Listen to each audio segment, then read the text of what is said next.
정호성 시인이 쓴 그 산문집입니다. 이 고통 없는 사랑은 없다, 이런 제목의 책이 있습니다.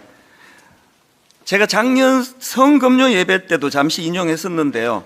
이 책에 보면은 저자가 지금 큰 고통의 그 시간을 가지면서 써내려간 글이 나오는데 일부 내용을 제가 읽어드리겠습니다. 두 손을 모으고 눈을 감고 기도를 올렸다.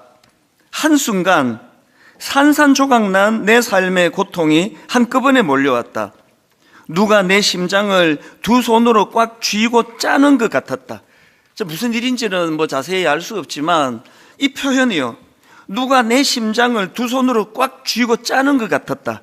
얼마나 극심한 고통 중에 있었으면 이런 표현을 쓰겠냐, 그런 생각이 들더라고요. 보니까 저자가 가톨릭 신자 같은데요, 지금 큰 고통을 가지고 성당에 와서 기도를 하고 있는 중입니다. 그렇게 고통 속에 자기 심장을 누가 두 손으로 꽉 쥐는 것 같은 그런 고통으로 기도하다가 우연히 그 성당 복도를 보니까 그 통로를 통해서 비춰지는 햇살 한 줄기가 눈에 들어왔는데 그 너무 아름다운 문양을 그리고 있더라는 겁니다. 그래서 이분이 이제 고개를 들어가지고 보니까 그 스테인드 글라스를 통과해서 내려오는 햇살이더라는 겁니다. 그 스테인드 글라스를 통과해서 만든 그 햇살의 아름다움을 보면서 이 고통 속에 있던 이 시인이 깊은 깨달음을 얻게 됐다. 그 내용을 한번 들어보십시오. 그때 문득 내 인생이 왜 산산조각이 났는지 그 까닭을 알 수 있었다. 스테인드 글라스는 맑은 통유리로 만들지 않는다. 조각조각 난 색색의 유리를 붙여서 만든다. 그 조각조각 난 색유리를 통과한 햇살이 그토록 아름다운 색채의 문양을 만드는 것이다.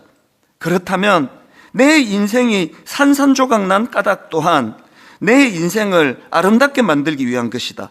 나를 아름답게 하기 위해서 내 인생에 고통이 존재하는 것이다. 이 글이 참 감동이 됐습니다. 그래서 제가 한참 이 글을 그 당시에 이제 묵상을 하고 읽고, 그리고는 그 글을 제 삶에 대입을 해보았는데요. 저는 어릴 때부터 교회를 다녔으니까 성당 대신에 그 교회 유리창에 비춰졌던 그 스테인드 글라스를 떠올리면서 제 삶을 거기에 한번 접목을 해보게 된 거죠. 그것들이 이제 굉장히 저에게 도전을 줬는데요.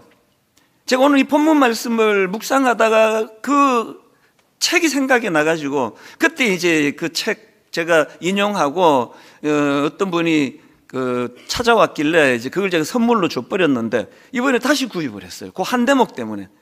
그리고는 이 스테인드 글라스를 보면서 참 자꾸 이제 묵상을 하다 보니까 이런 기도가 나오더라고요. 하나님, 만약 제 인생에 어떤 상처의 흔적이 남아있다면 이 상처의 흔적에 예수 그리스도라는 빛이 통과되기를 원합니다.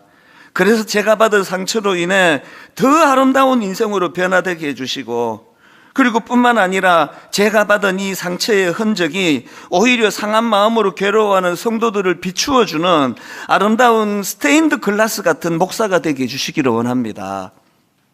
무슨 의미인지 여러분 다 느끼고 계실 것 같은데요. 여러분, 고통 없는 인생은 없습니다. 상처 없는 인생 없습니다. 누구나 상처로 인해 삶이 산산조각 나는 것 같은 아픔을 반드시 통과하게 돼 있고 또 겪게 되어 있습니다. 그래서 고통을 피하게 해달라, 상처 없는 인생이 되게 해달라, 그런 기도는 옳은 기도가 아닙니다. 그렇기 때문에 그 책에서 강조했던 것처럼 우리 내면이 어떨 때는 상처로 산산조각 나는 듯한 아픔을 겪는다 할지라도, 그런데 그 조각난 색 유리들이 모여 만들어진 스테인드 글라스가 거기에 햇볕이 통과될 때 눈부신 아름다움을 드러내듯이 우리의 상처받은 내면에 예수 그리스도라는 햇볕이 통과되게 해주시기를 원합니다. 이게 올바른 기도인 것 같다는 거죠.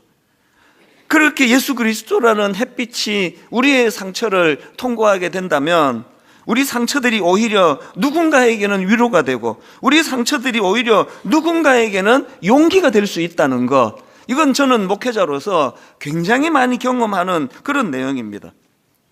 그래서 제가 다시 최근에 이 책을 재구입해가지고 이제 그 부분들을 다시 읽고 또 묵상을 하면서 시간을 좀 보냈는데요. 제가 왜 오늘 본문을 묵상하다가 이 책의 한 대목이 떠올려졌냐 하니까 지금 오늘 본문에 등장하는 각각 다른 사연을 가지고 주님을 찾았던 이 두 사람의 모습이 바로 그런 모습이기 때문입니다. 지난주에도 말씀드렸지만 오늘 본문은 그 샌드위치 기법이라고요. 이 두 이야기가 교차되면서 그렇게 전개되는 방식을 취하고 있는데요. 왜 이 샌드위치 기법을 쓰는가? 각각 다른 사연을 가진 두 사람의 이야기지만 이 두 이야기를 묶어서 우리에게 던져주시는 강렬한 메시지가 거기에 있기 때문이다. 그래서 이런 방식을 쓴다고 말씀을 드렸는데요. 그러고 보면 오늘 본문에 나오는 두 이야기가 교차되면서 어떤 메시지를 던져주고 있느냐. 그 첫 번째 케이스인 죽어가는 딸을 살리기 위하여 얼마나 절박했는지 체면이 뭐가 없습니다. 예수님께 무릎을 꿇고 우리 딸 좀 살려달라고 그렇게 부르짖는 회당장 야이로의 이야기가 나오고요. 그런가 하면은 무려 12년 동안 그 혈루병을, 그 부인병입니다. 어떤 용하다는 의사를 찾아가도 모든 재산을 다 거기다가 다 탕진하며 그렇게 병 고치려고 애를 썼지만 고칠 수가 없었던 그 한 여인의 이야기가 교차되면서 만들어내는 메시지가 뭐냐 하면은 이 두 서로 다른 이야기를 통해서 우리에게 중요한 메시지를 던져주는데요. 제가 지난주에도 이 본문을 가지고 이제 서론격에 해당되는 그런 내용을 서론을 이렇게 길게 설교 한 편을 다 쓴 것도 거의 처음인 것 같아요. 그리고는 이제 오늘 그 서론을 바탕으로 해서 이제 우리가 여기서 찾아내야 되는 두 가지 메시지, 하나님이 우리에게 주시고자 하시는 두 가지 중요한 포인트를 이제 나누어 보려고 합니다. 저는 오늘 이 본문 말씀을 묵상하면서 이 본문을 통해 우리가 찾아내고 그리고 우리가 붙들어야 되는 두 가지 목표가 있다는 걸 알게 되었습니다. 이 본문을 통해 우리가 찾아내고 또 우리가 붙들어야 될 두 가지 목표 중에 첫 번째 목표가 뭐냐? 우리는요, 예수님께서 제공해 주시는 전인적인 회복을 경험해야 한다는 사실입니다. 이게 무슨 뜻인지 제가 설명을 드리겠습니다. 제가 오늘 이 본문 말씀을 묵상하다가 이번에 새롭게 깨달은 게 있는데요. 이 여인의 육신의 질병, 12년 동안 이 여인을 괴롭혔던 질병은 단번에 나았다는 사실이에요. 자, 오늘 본문 마가복음 5장 27절을 보십시오. 예수의 소문을 듣고 무리 가운데 끼어 뒤로 와서 그의 옷에 손을 대니, 그랬더니 바로 그 다음 29절입니다. 이 이해가 뭘 말하는 접수사인지 아시겠죠? 이 여인이 예수의 몸에 손을 대는 그 순간 그의 혈루 근원이 곧 마름에 병이 나은 줄을 몸에 깨달으니라. 그 육신의 병은 단번에 나았어요. 그럼 다 해결된 거 아닙니까? 우리가 이제 병원을 찾아간다면 이 여인이 이제 그 앞에 어떤 영한 의사를 찾아가가지고 막 엄청난 그런 돈을 지불하고 이제 드디어 이 혈루, 그 부인병이 이제 나았다. 그러면 이제 끝나는 거 아닙니까? 그 인사하고 그냥 가면 돼요. 그런데 예수님은 이게 끝이 아니라는 겁니다. 나았는데 예수님께서 이상한 문제 제기를 하세요. 30절입니다. 예수께서 그 능력이 자기에게서 나간 줄을 곧 스스로 아시고 무리 가운데서 돌이켜 말씀하시되 누가 내 옷에 손을 대었느냐. 이게 지금 그 혈루병으로 고통하던 그 여자 입장에서는 엄청 난감한 정도가 아니라 이게 말로 다 할 수 없는 당황하는 질문이거든요. 지난주에도 말씀드렸지만 이 혈루병은 그 당시 부정한 병으로 낙인 찍던 병이에요. 그래서 저 여자는 부정한 여자다 뿐만 아니에요. 저 부정한 여자가 누구랑 접촉을 해도 그 사람도 다 부정해진다. 그래서 너 사람 많은데 나오면 안 된다. 예수님이 그걸 다 하시잖아요. 그런데 요즘 공개적으로 말씀하시는 거거든요. 얼마나 지금 그 여인이 당황을 했던지 33절에 보니까 예수님의 그 말씀 앞에서 여자가 자기에게 이루어진 일을 알고 두려워하여 떨며 와서 그 앞에 엎드려 모든 사실을 부들부들 떨면서 사실은 저라고 이야기를 하거든요. 왜냐하면은 만약에 지금 사람들이 이렇게 많이 모여있는 공공장소에 이 여자가 나타났다는 거, 그리고 함부로 그 사람 몸에 손을 댔다는 거, 이게 이제 들통이 나면 어떤 처벌을 받을지 모르는 그런 상황이거든요. 그러니까 두려워하며 떨며 주님 앞에 그 사실을 고백하고 있는 거 아닙니까? 아니, 예수님은 왜 이렇게 지혜롭지 않은 것 같은 이런 질문을 던지시는가? 여기에 굉장히 중요한 예수님의 의도가 담겨져 있습니다. 34절에서 예수님이 이렇게 말씀하십니다. 예수께서 이르시되 딸아, 너의 믿음이 너를 구원하였으니 평안히 가라. 너의 병에서 놓여 건강할지어다.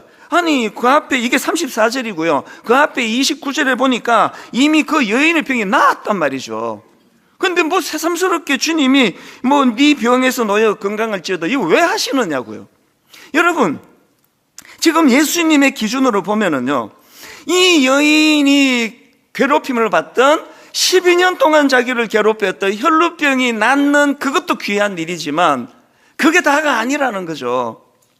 왜냐하니까 지금 이 여인은 이 혈루병 때문에 무려 12년 동안 가정과 사회와 관계로부터 격리되고 비정상적인 관계 속에 숨어 지내던 여인이거든요. 그러니까 이 혈루병은 이 여인의 삶을 완전히 무너뜨렸습니다. 단순히 이 여인의 병이 이제 고침을 낳았다, 이것만으로는 회복되지 않은 많은 영역들이 있었기 때문에 지금 예수님은 이 여인에게 이런 관점으로 지금 선포하고 계시는 겁니다. 그 긴 세월 동안 고립되어 살아야 했던 여인의 고통을 아시는 주님께서는 지금 수많은 사람들 앞에서 그 사실을 공개적으로 지금 선포하고 계시는 겁니다. 너는 이제 더 이상 부정한 여인이 아니다. 너는 이제 회복되었다. 그 누구도 너를 정죄할 수가 없다. 이걸 지금 공개적으로 주님이 선포하고 계시는 거예요. 저는 이게 막 너무 감동이 돼요. 여러분, 자꾸 교회를 하나님과 거래하는 곳으로 생각하는 분이 계세요. 그래서 내가 봉사도 하고 헌금도 하고 내 할 일 다 하고 하나님은 이거 어떻게 좀 해달라고, 혈루병 좀 고쳐달라고. 그래서 모든 우리 기도의 초점은 내가 혈루병 낫도록 기도했다. 결론? 응답받았다? 응답받지 못했다. 이것밖에 없는 거 아닙니까? 제가 29교회로 우리 목사님들 파송할 때 맨 마지막에 했던 이야기가 있습니다. 당신들하고 나오고 우리 굉장히 지금 위험한 관계로 들어가고 있다. 왜? 이게 거래 관계가 될 수 있기 때문이에요. 거래 관계로 들어가면 무조건 상처를 받아요.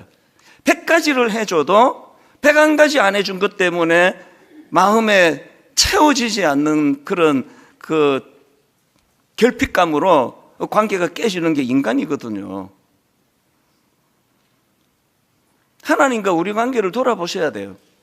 혈루병이 나았다, 낫지 않았다, 이것밖에는 생각하지 못하는 우리들에게 오늘 본문을 통해 주님은 전인적인 치유를 원하세요. 주님께서 이제 이 여인을 향하여 그런 놀라운 선포를 하시는 그 일을 통해 병 낫고 안 낫고를 뛰어넘는 주님과 그 여인과의 관계가 회복이 되는 거거든요. 혈루병은 이 여인의 가정을 파괴했고 이 여인을 사회로부터 격리시켰고 사랑하는 사람들과 헤어지게 만들었습니다. 이런 상황에서 예수님은 공개적으로 너의 병에서 놓여 건강할지어다, 이건 단순히 육신의 병만이 아니에요. 그동안 괴롭히던 병의 치유를 넘어서 상실되었던 모든 관계를 다 회복시켜 주시는 그 하나님 주님의 선포가 여기에서 일어나는 거거든요. 여러분, 그래서 우리 기억해야 됩니다. 예수님께서 주시는 그 회복은 단순한 병의 치유 를 넘어서서 고립되고 상실되었던 대인관계와 무너진 자존심, 이 모든 것들을 회복시켜 주시는 전인적 치유가 일어나는 거예요. 예배 한 번 드리는 거 너무 아름답지만요, 왜 소그룹에 나가야 되느냐? 거기에서 상처를 받고 기분 나쁜 사람을 만나고 그래서 또 마음이 또 아프고 이런 일들이 왜 중요한가 하면은 그 모든 과정 속에서 전인적인 치유가 일어나기 때문이에요. 저는 오늘 예수 그리스도 이름으로 오늘 예배 드리는 모든 분들을 향하여 이 34절을 선포하기 원합니다. 예수께서 이르시되 딸아, 너의 믿음이 너를 구원하였으니 평안히 가라. 이 십자가를 통해 우리 모두는 죄로 인해 잃어버렸던 하나님과의 관계, 죄로 인해 잃어버렸던 사람들과의 관계가 온전히 치유되고 회복이 되어서 이제 이 혈루병을 고침받았다, 고침 못 받았다라는 이런 굉장히 간단한 도식을 뛰어넘는 전인격적으로 회복이 일어나고 전인격적으로 치유가 경험되는 그런 교회, 그런 성도님들이 되시기를 바랍니다. 그래서 예수 믿는 우리는요, 스스로에게 자꾸 점검하셔야 됩니다. 상한 내 마음은 치유가 되었는가? 왜? 치유되지 않은 내 상처가 자꾸 나도 남을 찌르기 때문이에요. 이혼 숙녀 캠프, 어지간하면 안 하려고 하는데요, 한쪽 이야기를 듣고 보면 그 반대편 배우자는 인간도 아니에요. 어떻게 저런 인간이 있을 수 있나? 그 다음 주일날 이제 반대 시각으로, 이제 상대방의 시각으로 이제 이야기를 또 들어보면 지난주 욕했던 게 너무 미안해지는 거예요. 상대적이거든요. 우리 안에 치유가 되지 않으면, 치유되지 않은 뾰족뾰족 튀어나오는 것이 또 그게 상대방을 찌른다는 거예요. 그래서 그 이혼 전문 변호사 강의를 제가 들은 적이 있는데요, 의뢰인 이야기를 들으면서 야, 이 상대방 같은 저런 배우자를 만나갖고 우리 의뢰인이 얼마나 힘들고 아프고 어려웠겠나, 그렇게 동정이 저절로 간대요. 그리고 나서 재판이 시작되면 이제 저쪽 얘기가 또 들려지면은 야, 참 저 상대방도 얼마나 힘들었겠나, 그 생각이 든다는 거예요. 이 재판하면 헷갈리는 거죠. 그게 인간이에요. 여러분, 매 예배 때마다 기도하셔야 돼요. 상한 내 마음이 치유되기를. 상한 내 마음이 치유되지 않으면 내 이 상한 크기 상처에서 상대방을 찌르는 그 흉기 같은 게 나오기 때문이에요. 목사가 가장 두려운 게 그거예요. 이를 악물고 용서해야 되는 게 그거예요. 이게 잘 안 되면은요, 강단에서 아무 죄도 없는 성도들에게 공이라는 이름으로 막 얼마나 난폭한 언어가 나오는지 모릅니다. 가끔씩 제가 그걸 느껴요. 그래서 막 이를 악물고 저는 용서하기를 원해요. 무조건 용서해야 되는 이유는 내 내면의 상한 감정이 치유되어야만 거기서 깨어진 관계가 회복이 되고요, 그 깨어진 관계가 회복된 그 자리에서 이제 너무나 아름다운 주님의 사랑의 빛이 스며들 수 있기 때문입니다. 다시 강조합니다. 고통 없는 인생 없습니다. 누구나 상처받습니다. 누구나 상처로 인해 그 삶이 산산조각 나는 것 같은 아픔을 겪습니다. 그러나 여러분, 그 조각난 색 유리들이 모여 만들어진 스테인드 글라스에 햇볕이 스며들 때 그 자체로는 흠이었던 조각들이 하나 되어 놀라운 아름다운 빛을 비추는 것처럼 우리의 상처 입은 내면에 예수 그리스도라는 햇볕이 스며들기를 원합니다. 예수 그리스도라는 햇빛이 스며들 때 깨졌던 그 유리조각을 통하여 아까 그 시인이 절망 속에, 고통 속에 발견했던 그 너무나 아름다운 햇살이 복도를 비추고 있어. 그것이 이분에게 치유가 됐다. 오늘 예배 가운데 예수 그리스도의 사랑의 빛이 상처받은 저와 여러분 모두를 비춰주시는 은혜가 있기를 원합니다. 그래서 우리가 전인격적으로 우리 상처가 치유되는 이 일이 먼저 일어나기를 바라고요. 그런가 하면 두 번째로 예수 그리스도를 믿는 우리 모두가 붙들어야 되는 두 번째 목표가 있는데요, 우리가 치유받는 것으로 끝나는 것이 아니에요. 두 번째는 그 받은 치유의 힘으로 말미암아 우리 자녀들, 우리 아들들, 우리 딸들, 우리 다음 세대를 일으키고 자라게 하는 일에 우리가 쓰임을 받아야 되는 겁니다. 오늘 본문의 흐름을 보면은 먼저 혈루증 앓던 여인이 치유되는 이야기가 나오고요, 그리고 그 다음에 이제 회당장 야이로의 딸을 살리는 사건이 이어지는데, 이 회당장 야이로의 딸을 살리시는 그 사건 과정에서 예수님이 하신 게 두 가지예요. 하나는 직접 하신 일이고 하나는 명령인데요, 직접 하신 일이 뭐죠? 14절입니다. 그 아이의 손을 잡고 이르시되 달리다굼 하시니, 번역하면 곧 내가 내게 말하노니 소녀야 일어나라 하심이라. 달리다굼을 선포하고 그 아이를 살려주시는 일을 하셨고요, 그게 끝이 아니고 두 번째 주님이 하신 일이 있는데 우리를 향한 명령이에요. 그게 43절입니다. 예수께서 이 일을 아무도 알지 못하게 하라고 그들을 많이 경계하시고 이에 소녀에게 먹을 것을 주라 하시니라. 여러분, 여기 보면 예수님께서 그냥 소녀를 살리시는 것으로 끝이라 생각하지 않으세요. 그렇게 살려주신 그 달리다굼의 능력을 가지고 살아난 그 소녀를 향하여 너희들이 먹을 것을 주라는 거거든요. 이게 참 중요한 포인트 아닙니까? 우리는 죽은 아이를 살릴 능력이 없습니다. 우리는 그래서 달리다굼 우리가 할 수 있는 영역이 아니에요. 그러나 여러분, 우리는 먹을 것을 주는 일, 그 아이를 우리가 회복시켜 주는 일, 그 아이가 영적으로 잘 성장하도록 돕는 일, 이건 우리가 할 수 있는 일 아닙니까? 분당 우리 교회가 제 남은 임기 가운데 우리 청년을 살리는 일에 다 투자하겠다. 제 남은 임기 동안에 우리 청소년들, 우리 주일학교를 살리는 일에 다 투자하겠다. 그렇게 작년부터 하나님께 기도하는 이유가 있다면, 이제 분당 우리 교회는 시선을 우리들 어른들 이렇게 은혜롭게 예배드리는 우리들에게서부터 다음 세대로 눈을 돌리셔야 되는 거거든요. 요즘요, 정신적으로 정서적으로 어려움을 겪는 청소년들이 너무 많아요. 저도 청소년 사역자 출신 아닙니까? 그런데 제가 청소년 사역할 때 듣지도 보지도 못했던 양상들이 지금 우리 중등부 고등부 담당 목사님들 전사님들한테 일어나고 있거든요. 최근에도 그 중등부 담당하는 목사님 대화하다가 이러다가 이 목사님이 이게 번아웃이 와가지고 너무 마음이 아프더라고요. 오늘 저는 공개적으로 부탁합니다.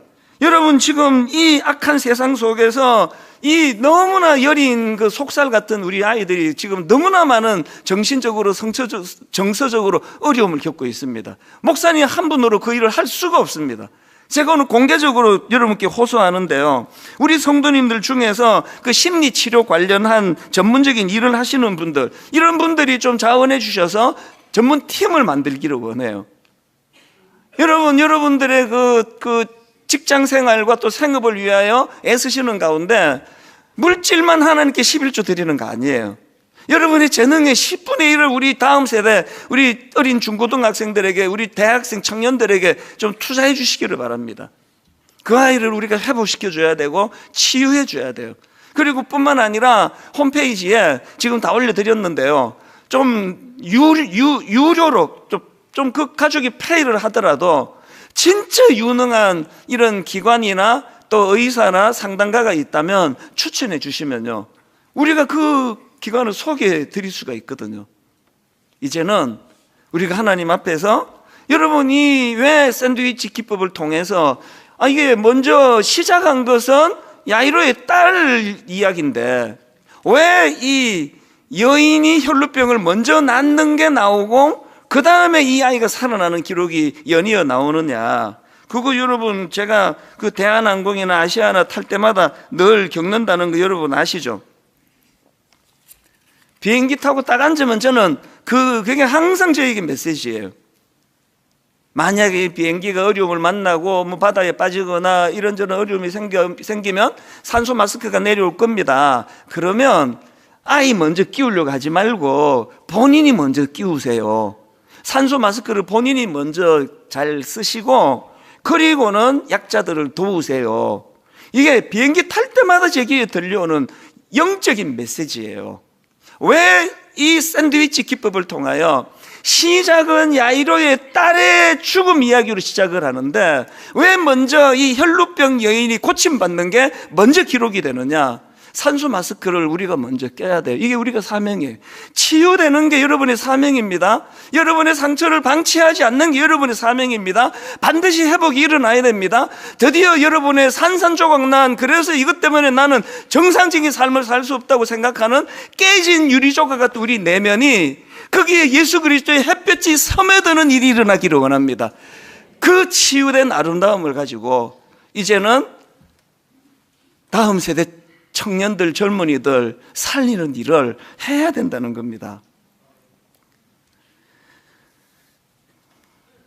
지금 우리나라에서 다음 세대 자녀들을 위한 기도 운동이 막 일어나고 있는데요, 마마 클럽이라고 들어보셨습니까? 어머니 연합 기도 운동이에요.